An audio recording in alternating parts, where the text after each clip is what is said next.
শাড়ির আঁচল ফেলে এভাবে বুক দেখানোর মানে কি? আর বিয়ের শাড়ি পাল্টানোর দরকার কি ছিল? বাসর ঘরে ঢুকেই বর রোহান রাগী সুরে কথা বলল। বিয়ের রাতে স্বামীর মুখে এরকম কথা শুনে নীলিমা অবাক হয়ে যায়। আজই তার বিয়ে হয়েছে রোহানের সাথে। বিয়ের রাতে স্বামীর থেকে এরকম কথায় চমকে ওঠাটাই স্বাভাবিক।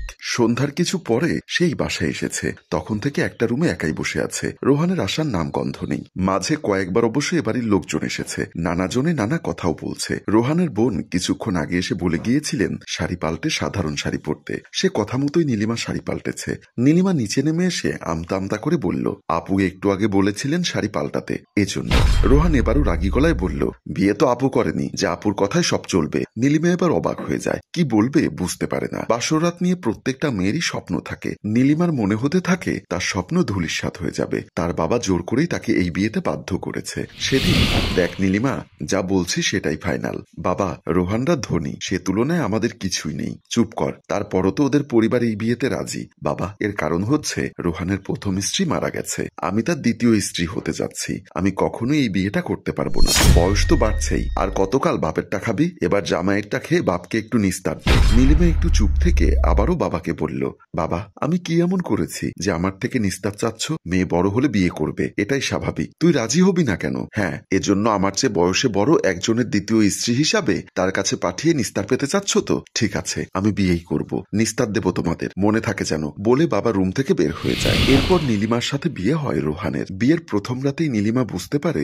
কোথায় এসে পড়েছে সে। সারা জীবন হয়তো স্বামীর গুঞ্জনেই সহ্য করে যেতে হবে। সে যে দ্বিতীয় স্ত্রী। রোহান এক পাশ হয়ে শুয়ে আছে। নীলিমা কিছুক্ষণ দাঁড়িয়ে থেকে বুঝতে না পেরে বিছানার আর এক পাশে শোয়। তখনই রোহান চিৎকার দিয়ে উঠে বলল, এখানেই কেন? ঘরে কি জায়গা কম আছে? নীলিমা ক্ষীণকণ্ঠে বলল, তাহলে কোথায় ঘুমোবো? বাসায় অনেকগুলো রুম আছে, যেখানে ইচ্ছা যাও, কিন্তু আমার বিছানায় না। আপনি যদি একটু কষ্ট করে বলে দিতেন কোথায় থাকবো, তাহলে ভালো হতো। আমি আগে আসিনি তো কখনো, তাই চিনি না। আজকে পারবো না। পারলে সোফায় ঘুমো, কষ্ট হলে নিচে থাকতে পারো। কালকে দেখিয়ে দিব কোথায় থাকবে। এটুকু বলেই রোহান কাঁথা দিয়ে মাথা ঢেকে ঘুমিয়ে যায়। নীলিমা সাহস পায়নি রোহানকে ডাকার। সে উঠে রুম থেকে বের হয়ে যায়। নীলিমা সোফায় এসে বসে। হঠাৎ করে কেন যেন মরে যেতে ইচ্ছা করছে তার। মনে হচ্ছে এই পৃথিবীতে নীলিমার আর প্রয়োজন নেই। না হলে কেনই বা তার বাবা মা একজনের দ্বিতীয় স্ত্রী হিসাবে পাঠাবে? আর কেনই বা সে স্বামীর সাথে শোয়ার অধিকার পাবে না? কি এমন পাপ করেছিল সে, যার জন্য তাকে এই শাস্তি পেতে হচ্ছে?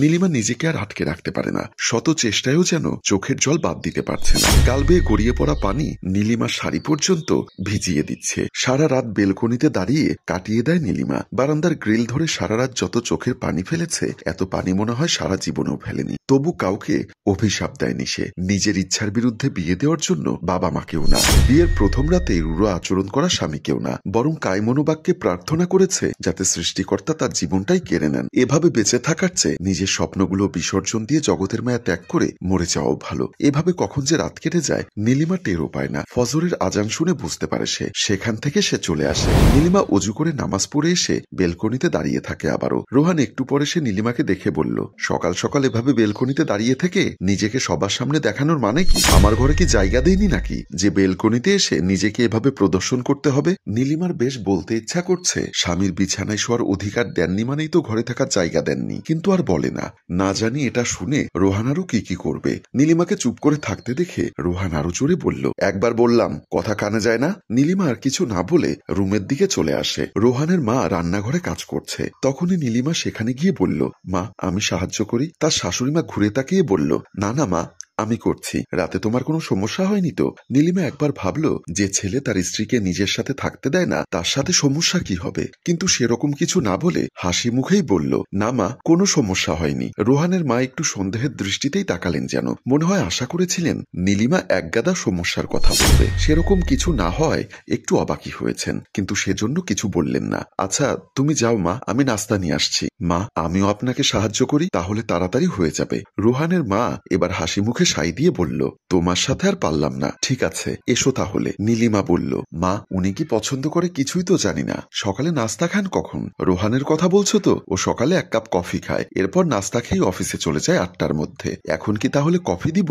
হ্যাঁ দাও। ওকে মা। নীলিমা খুঁজে খুঁজে সব বের করে কফি বানিয়ে রোহানের রুমে নিয়ে যায়। রোহান খাটে বসে আছে। আপনার কফি? রোহান না নিয়েই জিজ্ঞাসা করে, কে বানিয়েছে এটা? নীলিমা ভয়ে ভয়ে বলল, আমি। রোহান এবার চিৎকার দিয়ে বলল, কে তোমাকে সাহস দিয়েছে আমার জন্য কফি বানানোর? আমি বলেছিলাম। রোহানের চিল্লাচিল্লিতে নীলিমার শাশুড়ি মা তড়িঘড়ি করে এসে বলল, কি হয়েছে বাবা রোহান, এভাবে চেঁচাচ্ছিস কেন? রোহান তার মাকে বলল, ও সাহস হয় কি করে যে আমার জন্য কফি বানিয়ে আবার আমাকে দেয়? কে এত সাহস দিয়েছে ওকে? কি যাতা বলছিস? তোর বউ তোকে দিলে দোষের কি আছে? এজন্য এভাবে চিৎকার করবি নাকি? রোহান আরো উচ্চস্বরে বলল, কিসের বউ? তোমরা নিজেরা আমার বউ বানিয়ে দিয়েছো। আমি বলেছিলাম ওকে আমার বউ হতে। নীলিমা এই কথা শুনে নিজেকে আর ধরে রাখতে পারে না, হাত দিয়ে মুখ ঢেকে সবার সামনেই কাঁদতে শুরু করে। রোহান যেন আরো ক্ষেপে যায়। এভাবে ফিচফিচ করে কাদার মতো কিছুই বলিনি, কাঁদতে মন চাইলে অন্য কোথাও গিয়ে কাঁদো, আমার সামনে এত ঢঙের দরকার নেই। রোহানের মা নীলিমাকে রোহানের রুম থেকে বের করে নিয়ে আসেন। নীলিমাকে নাস্তার টেবিলে বসিয়ে দিয়ে বলল, তুমি বসো, আমি রোহানকে নাস্তা দিয়ে আসছি। নীলিমা অঝরে কাঁদতে থাকে। শাশুড়ি মা সেখান থেকে চলে যায়। রোহানকে নাস্তা দিয়ে একটু পরে নীলিমার কাছে এসে দেখে নীলিমা তখনও কাঁদছিল। নীলিমাকে আদর করে বলল, তুমি আমাকে মিথ্যা বলেছিলে, এটা আগেই বুঝেছিলাম। নীলিমা বসা থেকে উঠে অবাক হয়ে তাকায়। শাশুড়ি বলল, তুমি বললে না যে রাতে কোনো সমস্যা হয়নি? হয়েছে তো জানি, কি হয়েছে সেটা বলো। নীলিমা কান্নার কারণে কথাই বলতে পারছিল না। দেখো মা, তোমার মানিয়ে নিতে কষ্ট হবে, কিন্তু আমার বিশ্বাস রোহানকে তুমিই ঠিক করতে পারবে। আর তোমার যদি কোনো কষ্ট হয় তাহলে তুমি আমাকে বলো, কিন্তু রোহানকে কিছু বলতে যেও না। নীলিমা এবার শাশুড়িকে প্রশ্ন করে বলল, আচ্ছা মা, ওনার কি হয়েছিল বলবেন কি?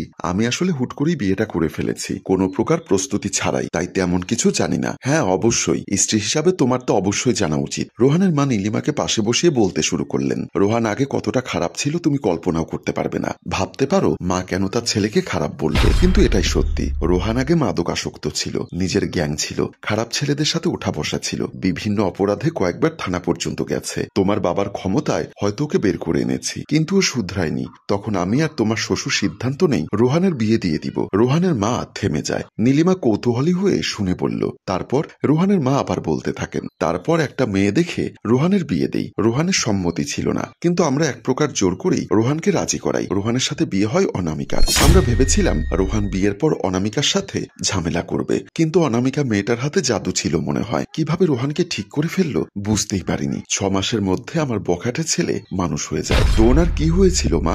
মানে আপনার ছেলের প্রথম স্ত্রী মারা গেলেন কিভাবে? সে কথা জানতে চেও না মা, দুর্ভাগ্য কাকে বলে? রোহান অনেকটা নিঝাতেই তাকে মেরেছে। নীলিমা অবাক হয়ে যায়, নিঝাতে মেরেছে মানে? রোহান আর অনামিকার সংসার খুব ভালো চলছিল। একদিন রোহান আর অনামিকার কথা কাটাকাটি হয়, কিছু নিয়ে অনেক ঝগড়া হয়। রোহান সে রাতে অনামিকার গায়ে হাত তোলে। অনামিকা এতে অনেক কষ্ট পায়। যাই হোক, এক পর্যায়ে অনামিকা বলে রোহান যতদিন ক্ষমা না চাইবে ততদিন সেই সংসার করবে না। রোহানও বলে সে ক্ষমা চাইবে না। এরপর অনামিকা বেরিয়ে যায় ঘর থেকে। রোহানের মা শাড়ির আঁচলে চোখ মোছেন। নীলিমা শোনার অপেক্ষায় থাকে। রোহানের মা বলতে থাকেন, সে রাতেই অনামিকা বেরিয়ে যায়। আমি আটকাতে গেছিলাম, কিন্তু রোহান আমায় বাধা দেয়। পরদিন সকালে খবর পাই অনামিকা রাস্তায় অ্যাক্সিডেন্ট করেছে, হসপিটালে ভর্তি। রোহান এটা শুনে কষ্টে দৌড়ে দেখতে যায় অনামিকাকে। অনামিকার বেডের পাশে দাঁড়িয়ে পড়ল। কালকের জন্য সরি বউ।